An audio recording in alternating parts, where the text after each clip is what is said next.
বঙ্গোপসাগরে ঘূর্ণাবর্তের জেরে সাগরে বইছে ঝোড়ো হাওয়া, ফলে উত্তাল হয়েছে সমুদ্র, যার জেরে ফিরতে হচ্ছে মৎস্যজীবীদের। এই পরিস্থিতি আজ এবং আগামীকাল পর্যন্ত চলবে বলে জানিয়েছে আবহাওয়া দপ্তর। জানা গিয়েছে উত্তর বঙ্গোপসাগরের উপরে ঘন্টায় 35 থেকে 45 কিলোমিটার বেগে ঝোড়ো হাওয়া বইছে। দমকা হাওয়ার বেগ ঘন্টায় 55 কিলোমিটার পর্যন্ত পৌঁছাচ্ছে, যার জেরে উত্তাল হয়েছে সমুদ্র। বলছি দাদা, কোনো ওয়ার্নিং জারি হয়েছে সমুদ্রে যাওয়ার জন্য? এডিএম মেরিন ডায়মন্ড হারবার একটা নোটিশ পাঠিয়েছে 24 তারিখ ও 25 তারিখ দুদিন সমুদ্র উত্তাল থাকবে। ওই দিন সমস্ত মৎস্যজীবী এবং ফিশিংয়ের সমস্ত বোট, ছোট বড় সব নৌকা ঘাটে চলে আসার জন্য বিশেষভাবে অনুরোধ করা হচ্ছে। সবাই চলে আসবে। দুদিন ওয়েদার খুব খারাপ থাকবে, 50 থেকে 60 কিলোমিটার বেগে ঝোড়ো হাওয়া বইতে পারে। ইতিমধ্যে সব ফিরে আসতে শুরু করেছে।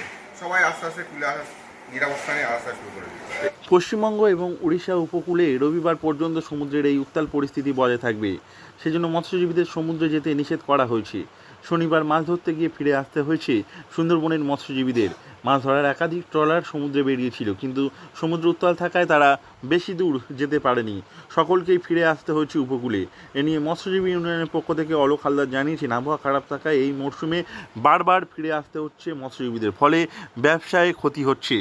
এবছর এই ঝড় বৃষ্টিটা প্রচুর হওয়াতে আমাদের ব্যবসায় প্রচুর রকম প্রবলেম হচ্ছে।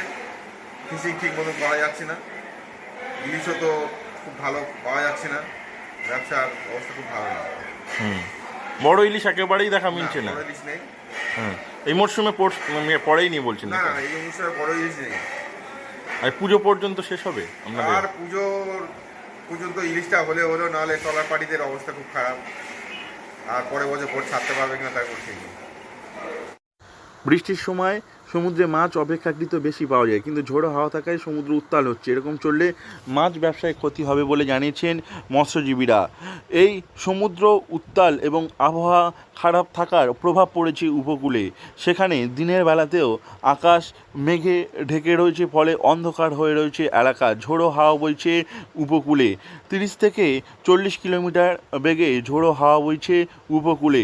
সমুদ্রে সেই হাওয়ার বেগ গিয়ে দাঁড়াচ্ছে ঘন্টায় 55 কিলোমিটারেরও উপরে, যার জেরে পরিস্থিতি খারাপ হতে শুরু করেছে ধীরে ধীরে। দক্ষিণ 24 পরগনা থেকে নবাব মল্লিকের রিপোর্ট, লোকাল 18 বাংলা।